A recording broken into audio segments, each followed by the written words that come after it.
guys. Tama gid guys ang among pagawas guys. 6:30 because exactly 7 o'clock guys the program starts sa kanilang recognition na siya nak no? Yes. Dong recognition na siya guys. So it's a big time for us because this is the first time na mag face to face na ang recognition after 3 years of pandemic guys. Ito na ang hinihintay ng mga parents na makapaglakad sila sa stage. Nakoy, makahilak makuani nakoy. Makapaglakad na kami sa stage because it's not easy for the whole year round.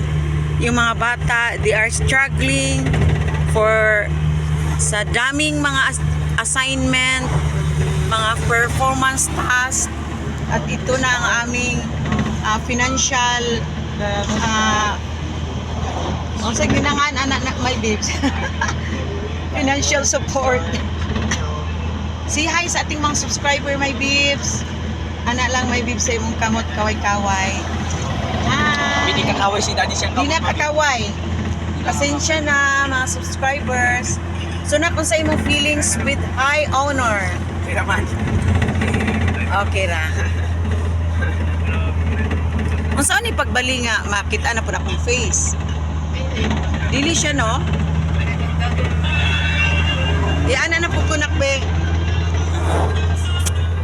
So this is my attiration guys.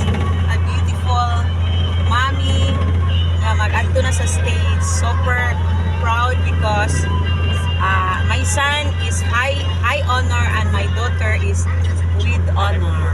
Congrats mga anak.